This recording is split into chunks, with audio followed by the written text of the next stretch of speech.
नमस्कार, सुप्रभात। आज हम Shrimad Bhagavad Gita BA part third में श्रीमद् भगवद गीता के विषय का अध्ययन करेंगे।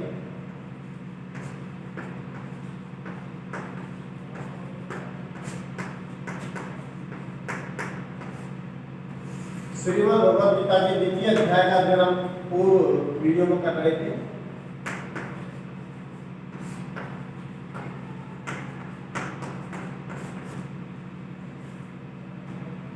श्रीमद् भगवद गीता जो पुस्तक है वो मूलतः है महाभारत काल में, ये हम पहले भी बता चुके आपको। और श्रीमद् भगवद गीता के अंदर 18 अध्याय है और 18 अध्याय ही महाभारत है। हमारे यहाँ पर हम द्वितीय अध्याय को सिलेबस के अनुसार देख रहे हैं। जब दोनों सेनाओं के मध्य भगवान श्री कृष्ण ने अपने रथ को खड़ा कर दिया, खड़ा करने के बाद में जब उसने ये कहा कि प्रभु मैं युद्ध नहीं लड़ूंगा, तो उन्होंने उसको बार बार इस प्रकार की से समझाया। उसने बार बार इस प्रकार से उसको दोहराया कि तुम्हें युद्ध करना उचित है। सबसे पहले भगवान एक पक्ष रखते हैं अपना कि हे कुंती पुत्र अर्जुन, तुम युद्ध नहीं करो। तुम इस बात को कहते हो, तुम ये कहते हो कि मैं इनको मारूंगा तो मारने के बाद में मुझे क्या मिलेगा? इसके खून से सदैव राज्य को प्राप्त करने की अपेक्षा तो मैं भिक्षा मांग लूं। भगवान ने उससे कहा कि तुम कौन हो? तुम कौन हो जो इनको मार सकते हो? ये आत्मा तो मरती ही नहीं है, इस आत्मा को तो कोई मार ही नहीं सकता है। जब तुम किसी को मार ही नहीं सकते तो तुम कौन हो जो कुछ कर सकते हो? भगवान ने उसको स्पष्ट रूप से कह दिया कि आत्मा न तो कभी मरी है न मरेगी। आत्म तत्व का विवेचन कर दिया उन्होंने, आत्मा को परमात्मा का ही रूप दिखला दिया। द्वितीय पक्ष में भगवान कहते हैं कि हे अर्जुन, चलो हमें मान लेते हैं कि ये आत्मा मरती है। हम ये मानते हैं कि आत्मा मरती है, मानते हैं, मरती तो नहीं है ये तो कंफर्म है। आत्मा अजर अमर नित्य शाश्वत है, लेकिन हम ये मान भी ले अगर कि आत्मा मरती है, तो आत्मा के मरने के आधार पर भी हम ये सिद्ध करते हैं कि कोई किसी को नहीं मार सकता। क्यों? क्योंकि जो मरता है वो जन्म लेता है, जन्म लेता है वह मरता है। जन्म और मरण, मरण और जन्म, ये दोनों सृष्टि के चक्र हैं। इसमें अर्जुन तुम कुछ नहीं कर सकते। हे अर्जुन, तुम कुछ नहीं कर सकते इसमें। क्यों? क्योंकि जो जन्म लेगा वही मरेगा, मरेगा जो जन्म लेगा। इसलिए अर्जुन तुम्हारे हाथ में कुछ नहीं है। द्वितीय पक्ष उन्होंने ये रखा। इसके बाद में आगे द्वितीय अध्याय में उन्होंने ये कह दिया कि युद्ध करने के क्या फायदे हैं और नुकसान क्या है। अगर तुम युद्ध लड़ते हो अर्जुन, तो यदि तुम युद्ध लड़ते हो तो तुम वीर गति को प्राप्त होगे। अगर हार जाते हो और हारते नहीं जीत जाते हो तो धरती को प्राप्त करो, ऐश्वर्य को प्राप्त करो। तो इसलिए इस धर्म युद्ध को, ऐसा धर्म युद्ध जो स्वर्ग के द्वारों को खोलने वाला है, मरने पर मोक्ष को प्राप्त कराने वाला है, तो ऐसे स्वर्ग के द्वार को खोलने वाले इस धर्म युद्ध को तुम छोड़कर चले जाओगे यदि, तो तुम्हारे जो भी व्यक्ति तुम्हें श्रेष्ठ मानते थे, जो तुम्हें शक्तिशाली मानते थे, जो तुम्हें ताकतवर मानते थे, वो सभी तुमसे क्या कहेंगे कि ये वही अर्जुन है जो उस युद्ध से छोड़कर भाग गया था। ये वही अर्जुन है जो उस युद्ध को छोड़कर चला गया था। इसलिए हे पार्थ, तुम इस युद्ध को लड़ो। जब इन सब बातों को भगवान ने समझाया तो धीरे धीरे धीरे धीरे अर्जुन को समझ में आने लगा कि हाँ, मुझे काम करना था। तो भगवान ने ज्ञान योग के बाद में बुद्धि योग को प्रारंभ कर दिया। अब उन्होंने आगे के क्रम में ये कहा कि क्या करना चाहिए व्यक्ति को और क्या नहीं करना चाहिए। निष्काम कर्म भावना को उन्होंने समर्पित करना बता दिया कि निष्काम कर्म भावना क्या है। उन सब चीजों की बात चल रही थी। इसी में भगवान कह रहे हैं कि प्राणी को अनंत फल की प्राप्ति की अभिलाषा नहीं करनी चाहिए, क्योंकि ज्ञानी पुरुष को केवल उतना ही कार्य करना चाहिए जिससे उसका प्रयोजन सिद्ध हो जाए। व्यक्ति को ये नहीं देखना चाहिए इतना बड़ा संसार है, इतना बड़ा सब कुछ है। उसे अपने स्थान से, अपने छोटे से स्थान से अपने आप को, कीर्ति को फैलाना चाहिए धीरे धीरे धीरे धीरे धीरे धीरे। अगर वो ये सोच ले कि इतना बड़ा संसार है, इस संसार में मैं कैसे अपने आप की प्रगति को फैलाऊंगा, अपनी कीर्ति को कैसे फैलाऊंगा, तो वो नहीं फैला। लेकिन वो ये देखे कि मुझे किस ज्ञान के प्रयोजन है, वो उसी क्षेत्र को बढ़ाए, तो धीरे धीरे धीरे धीरे अपना विकास पूर्ण रूप से कर लेता है। इसी क्रम में ये अगला श्लोक है, यावान अर्थ है उदपानी संप्रदहि संलुप्ते उदके तावान सर्वेषु वेदेषु ब्राह्मणस्य विजानीय। श्लोक देखिए,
यावन अर्थ है उदपानी। उदपानी मतलब छोटा तालाब, उदपानी सर्वत है संप्लुप्त उदके तावान सर्वेषु वेदेषु ब्राह्मणस्य विजानीय। सभी वेदों में ब्राह्मण का उसी रूप में जानना चाहिए। जैसे छोटे बड़े तालाब को प्राप्त कर लेने के बाद में छोटे तालाब से जैसे जिसका जो प्रयोजन रह जाता है, उसी प्रकार का प्रयोजन ब्राह्मण के लिए वेदों के रूप में रह जाता है। देखो क्या बताया है, सर्वत है सभी ओर से, संतृप्तोद की पूर्ण भरे हुए जलाशय की, उदपाने छोटे तालाब से, यावत माने जितना, अर्थ है अर्थ माने प्रयोजन, विजानियत जाना जाता है, ब्राह्मण से सर्व वेदेषु तावन उतना ही ब्राह्मण को संपूर्ण वेदों में रहता है, उतना ही ज्ञानवान ब्राह्मण का संपूर्ण वेदों में रहता है। कहने का क्या तात्पर्य है, बोलिए कि सभी वेदों में ब्राह्मण का उतना ही ज्ञान रह जाता है जितना कि जैसे कि किसी के पास में पूर्ण भरा हुआ जलाशय है और ये छोटा सा जलाशय है, तो इस जलाशय में रहने पर इस जलाशय की कोई आवश्यकता महसूस नहीं होती है। उसी प्रकार से जब प्रभु को ज्ञात कर लेता है ब्राह्मण, तो उसे किसी ज्ञान की आवश्यकता नहीं रहती है। ब्रह्म ज्ञान को जानने वाले को ब्राह्मण कहते हैं और वेद का ज्ञान अनंत होता है। विद्वान ब्राह्मण को अनायास ही मिल जाता है। विद्वान ब्राह्मण वह है जो निष्काम निर्द्वंद सत्व से चित स्थित होकर चिंता रहित होकर आत्मवान हो जाए। प्राणी को अनंत फल की प्राप्ति की अभिलाषा नहीं करनी चाहिए, केवल उतना ही करना चाहिए जितना उसका प्रयोजन हो। कहने का तात्पर्य है कि सब ओर से भरे हुए जलाशय प्राप्त होने पर छोटे जलाशय में जितना प्रयोजन रह जाता है, मतलब बड़ा जलाशय है अगर किसी के पास, तो छोटे जलाशय का महत्व कम रह जाता है। उसी प्रकार से जो व्यक्ति ब्रह्म ज्ञान को जान लेता है, जो व्यक्ति ब्रह्म तत्व को जान लेता है, उसका उस वेद से इतना सा ही महत्व रह जाता है। वेद को एक तरह से छोटे जलाशय के रूप बताया, ब्रह्म तत्व को एक बहुत बड़ा रूप बताया। ऐसे ही बड़ा जलाशय, जो पूर्ण भरा हुआ जलाशय जिसको प्राप्त हो जाता है, उस ब्राह्मण को जब ब्रह्म प्राप्त हो जाता है तो उससे उस वेद की आवश्यकता ही नहीं होती है। वेद तो यहाँ माना है इसने छोटे जलाशय के रूप में, पर ब्रह्म को इस बड़े जलाशय के रूप में माना है। तो ब्राह्मण किसको कहते हैं? ब्राह्मण कहते हैं ब्रह्म तत्व का ज्ञाता है, जो ब्रह्म को जानता है, पर ब्रह्म को जानता है। तो उस पर ब्रह्म को जानने वाले ब्राह्मण का ज्ञान वेदों में थोड़ा सा ही रह जाता है, तो पर ब्रह्म को जान लेता है तो उसको इस ज्ञान की आवश्यकता नहीं होती। अगला श्लोक देखिए भाई,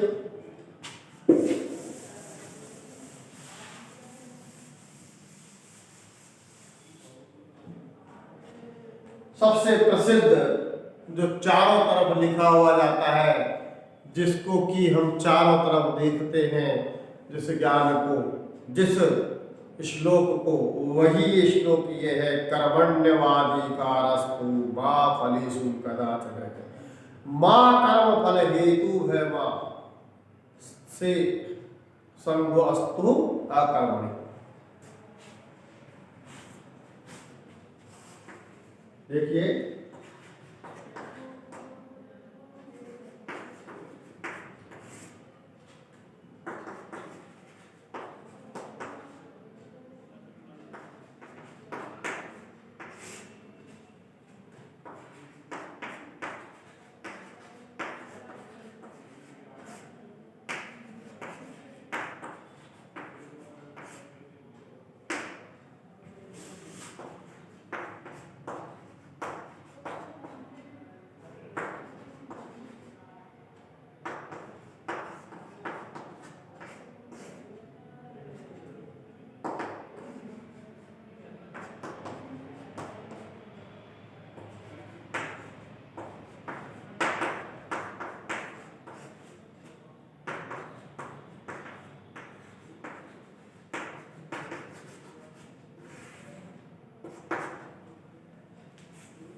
अनंत ज्ञान और आनंद स्थिर होकर इधर उधर भटकने से नहीं मिलता है। हमारे आसपास चारों ओर ज्ञान है, ज्ञानवान होते हुए एक ही राजमार्ग है, दृढ़ बुद्धि से कर्तव्य का पालन करना और क्रियाशील रहकर कर्म दोषों से बचे रहना।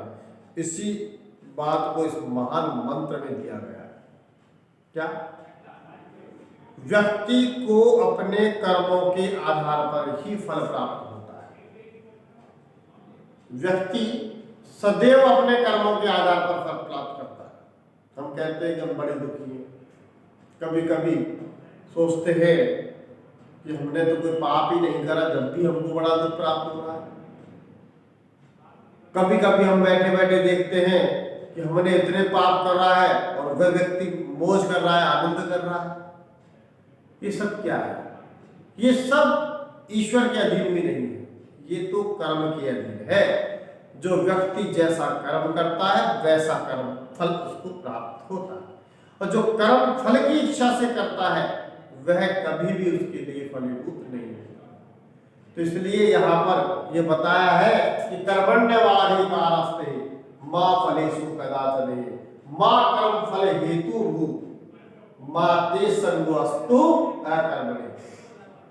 वो तो सिर्फ भगवान जो है वो केवल कर्म करने वाले के साथ है कि कर्मण्य एवं अधिकारस्तु, कि तेरा जो कार्य है वह तो केवल कर्म करना ही है। ते अधिकार है कर्माणि एव, ते अधिकार है, अधिकार है, अधिकार है। ते यहाँ पे स का विसर्ग हो जाएगा, ये हो जाएगा अधिकार है। ते तेरा अधिकार कर्मणि एव, क्या है तेरा अधिकार? कर्म करना ही। तेरा अधिकार तो सिर्फ कर्म करना है। माँ माँ शब्द होता है मत के रूप में, अर्थात नेगेटिव रूप में। फलेषु कदाचन। कदाचन मैंने कभी भी, फल में नहीं, फल प्राप्त करने में तेरा अधिकार नहीं है। तेरा अधिकार तो केवल और केवल कर्म करने में ही है। मां कर्म फल हेतु भू, भू माने हो, कभी भी कर्म के फल का कारण मत हो। हेतु माने कारण, तुम कभी भी कर्म के फल का हेतु मत बनो। ते अकर्मणि ही संग है मां अस्तु, ते माने तुम्हारे, अकर्मणि ही कर्म त्याग में आसक्ति, मां अस्तु नहीं होनी चाहिए। तुम्हारे कर्म में, तुम्हारे कर्म के अंदर तो आसक्ति होनी चाहिए, लेकिन कर्म न करने में आसक्ति नहीं होनी चाहिए। आसक्ति क्या है? आसक्ति का मतलब लगाव।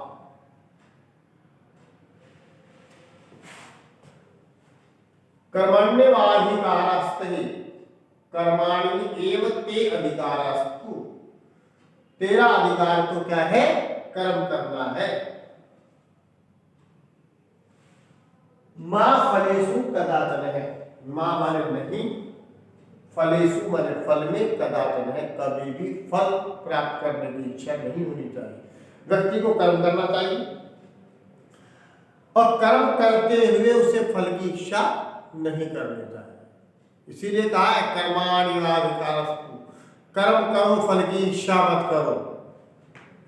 और मां कर्म फल हेतु हुए, तुम कर्म के फल का कारण मत बनो कि भाई मुझे ये कर्म करने से ये फल प्राप्त होना ही चाहिए। ऐसा कभी भी नहीं रखना चाहिए दिमाग में कि कर्म फल का हेतु नहीं होना चाहिए। ते संग है, संग माने आसक्ति, संग माने आसक्ति, आसक्ति, आसक्ति नहीं होनी चाहिए कर्म में।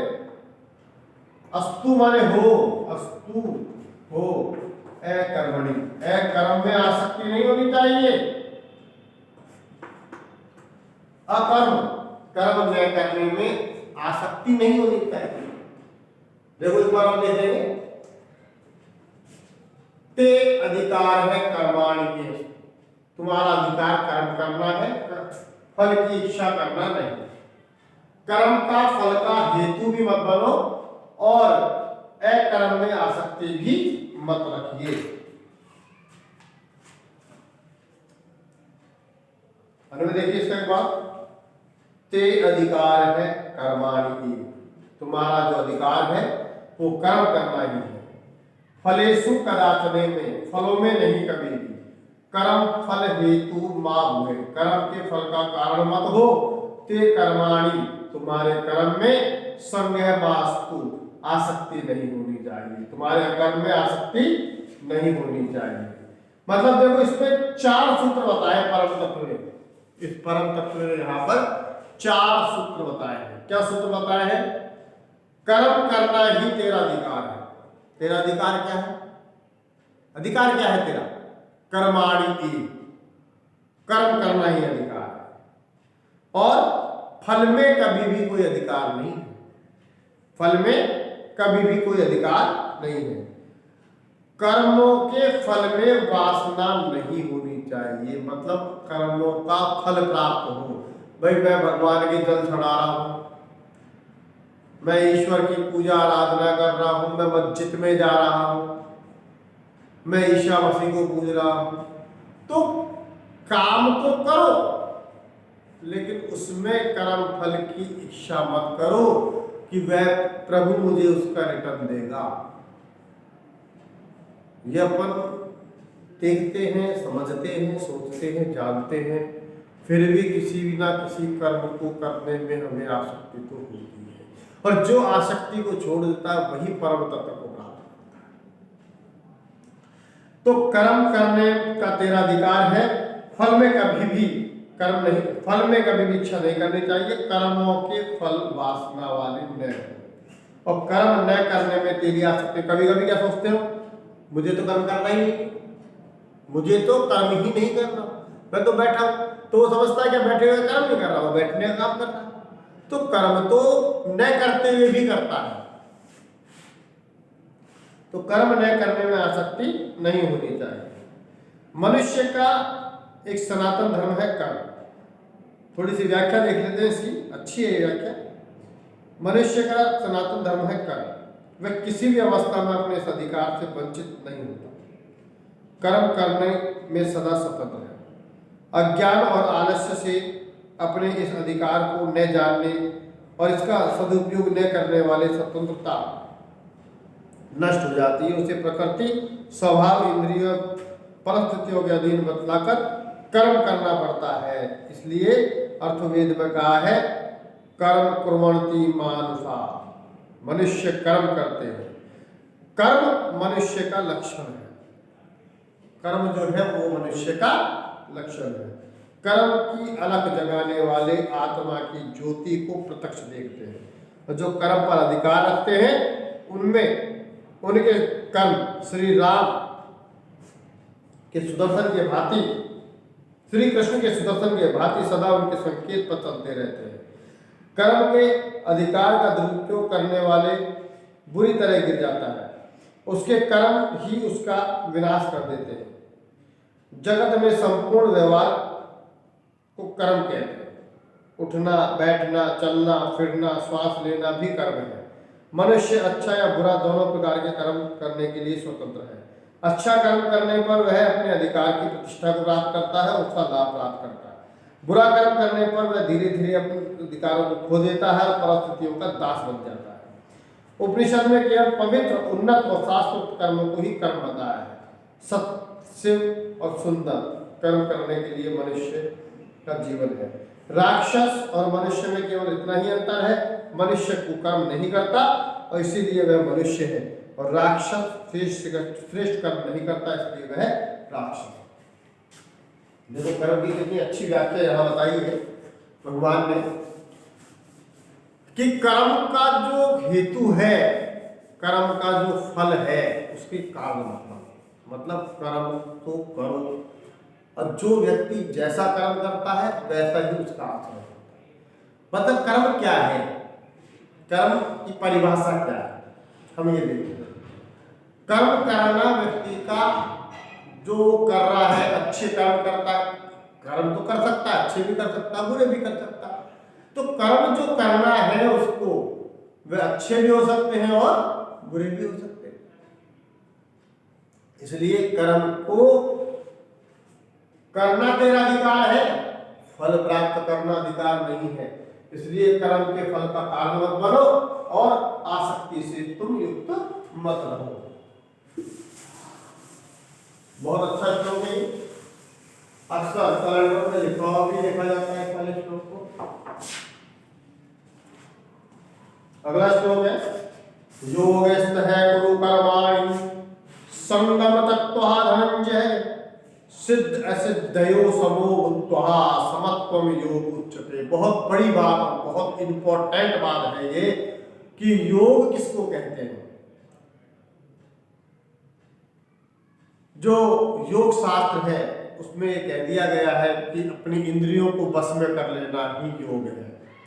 समत्वम अच्छा अर्थात अपनी जो इंद्रियां हैं उनको वश में कर लेना ही योग बताया है वहां योग सूत्र में। और यहाँ इस भगवद गीता के अंदर क्या बताया है कि योगिष्ठ कुरु कर्माणि, योग में स्थित होकर कर्म को करो और आसक्ति को त्याग दो। सिद्धि को असिद्धि को समान मान करके जो कर्म करता है उसे ही योग कहा जाता है।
योगिस्तु कुरु कर्माणि, योगिस्तु कुरु कर्माणि, संगम तत्त्वः धनंजय, सिद्ध सिद्धियो समोत्वः, समत्वम योग उच्यते। कई बार ये बात पूछी जाती है कि समत्वम योग उच्यते है या असमत्वम योग उच्यते है। योग क्यों उच्यते, योग क्यों उच्यते, योग किसको कहते हैं कि योगिस्तः कुरु कर्माणि, कि योग में स्थित होकर कर्म को करो। संगम तत्वा धनंजय, संगम तत्वा संग को त्याग कर, आसक्ति को त्याग कर, धनंजय अर्थात अर्जुन, हे अर्जुन, हे धनंजय, धनुष को जीत लेने वाला, हे धनंजय, संगम तत्व आसक्ति को त्याग कर, योग में स्थित होकर करूं कर्मणि, कर्म को करो, योग में स्थित होकर कर्म को करो। हे धनंजय, तुम योग में स्थित होकर कर्म को करो। सिद्धि असिद्धि को समोह समान मान करके जो करता है उसको योग कहा जाता है। योग किसे कहा जाता है कि जो योगिस्त होकर कर्म को करता है और आसक्ति को त्याग देता है, सिद्धि और असिद्धि दोनों में समान भावना रखता है, वह समत्वम योग उच्यते, उस समत्व को ही योग कहते हैं। उस समत्व की भावना, सामंजस्य की भावना, एक रूपकता की भावना ही योग कहलाती है। देखो इसमें क्या दिया है, हे धनंजय, मनुष्य वह है जो अपनी कर्म कुशलता और अनासक्ति से प्रकृति को असंतुष्ट होने का अवसर नहीं देता। ऐसा कर्म करने के लिए बताया है कि हे धनंजय, आसक्ति को छोड़कर सिद्धि और असिद्धि में समान होकर योग में स्थित हुआ कर्म को करो। समता को ही योग कहा जाता है। समत्वम भावना एवं योग है उच्यते, समत्वम भावना एवं योग है उच्यते। समत्व की भावना, जो समत्व की भावना है उसे ही हम योग कहते हैं। योग किम अच्छी, किम कथ्यते योग है, योग है समत्वम एवं योग उच्यते, समत्वम ये योग पाठ में योग स्तु कर्माणि, योग में स्थित होकर कर्म को करो। संगम तत्वः धनंजय, हे धनंजय, हे अर्जुन, हे अर्जुन, योग में स्थित होकर कर्म को करो। आसक्ति को त्याग देना ही योग है। ये आसक्ति क्या है, ये आसक्ति होती है लगाव। संग रहित होकर कर्म करने का मुख्य अभिप्राय क्या बताया भगवान ने कि परमेश्वर के लिए कर्म करो। कर्म तो कर रहे, कर्म किसके लिए करें, कैसे करें, और कहते हैं कि हम कर्म नहीं कर रहे, हम तो बैठे, लेकिन बैठा हुआ भी कर्म करता है, चलता हुआ भी कर्म करता है। कर्म तो, कर्म विहीन तो कोई हो ही नहीं सकता। तो परमेश्वर के लिए कर्म करो और आध्यात्मिक चेतना में प्रतिष्ठित होकर कर्म करो। विषयात्मक बुद्धि को छोड़ दो और निश्चयात्मक बुद्धि को से कर्म करो। बहुत सुंदर और बहुत ही श्रेष्ठ बात यहाँ बताई गई है कि विषयात्मक बुद्धि को छोड़कर बुद्धियात्मकता के आधार पर कर्म को कर्म। ये विषय आत्मक क्या है, बुद्धि आत्मक क्या है। विषय आत्मक का मतलब होता है विषय, हजार होते हैं विषय, इंद्रियों के द्वारा जिसे ग्रहण किया जाए वो सब विषय माने। हमारी 5 इंद्रियां होती हैं, कर्म इंद्रियां 5 होती हैं, ज्ञान इंद्रियां 5 ज्ञान इंद्रियों के द्वारा और 5 कर्म इंद्रियों के द्वारा और मन, इन सब के द्वारा जिसे ग्रहण किया जा सकता है वो सब विषय में आ जाता है। और विषय रूपी जो बुद्धि होती है वो अनंत होती है, उसका कोई सीमा नहीं होती है। विषय रूपी जो बुद्धि होती है वह अनंत होती है और उसकी कोई सीमा नहीं होती है। इसलिए विषयात्मक बुद्धि की तरफ नहीं, निश्चयात्मक बुद्धि की तरफ जाओ। और जो निश्चयात्मक बुद्धि की तरफ जाता है वही योग को प्राप्त करता है, वही निश्चितात्मक बुद्धि को, पहले भी हमने बताया था कि एक निश्चितात्मक बुद्धि होती है, एक विषयात्मक होती है। जो निश्चितात्मक होती है वो एक होती है, जो विषयात्मक होती है वो अनंत होती है। जैसे एक वृक्ष की शाखा अनंत होती है और बहुत सारी होती है, ऐसे ही विषय भी बहुत सारे होते हैं। लेकिन निश्चितात्मक बुद्धि जो उस परम तत्व को मान करके जो कर्म करती है उसको ही हम कर्म कहते हैं। कर्म का जो आधार है वो उस परमेश्वर को मानकर किया जाने वाला कर्म है, वही कर्म है। उसके अतिरिक्त जो भी किया जाता है वो कर्म नहीं है।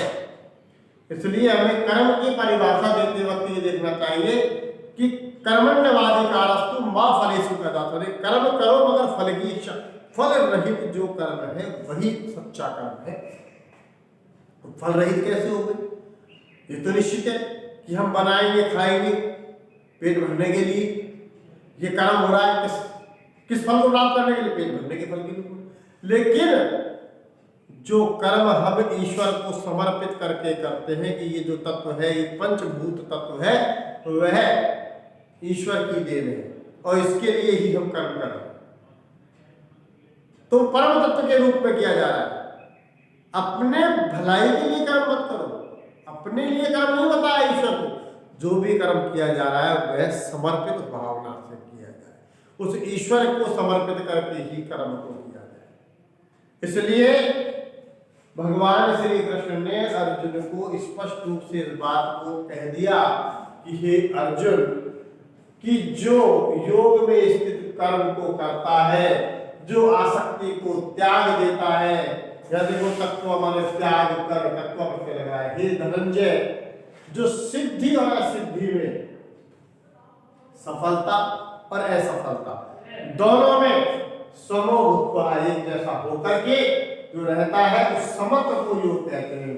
अब अगर आपसे पूछा जाए कि योग किम उच्यते, समत्व एवं योगः उच्यते, समत्व को ही योग कहा जाता है। जहां समत्व है, समत्व क्या था? समर्पित भाव, ईश्वर के प्रति लगाव, कर्म के प्रति या फल के प्रति लगाव नहीं, ईश्वर के प्रति लगाव, तो समत्व को ही योग कहा जाता है। आज बस इतना ही। अगले चैप्टर में हम आगे का अध्ययन करेंगे। नमस्कार।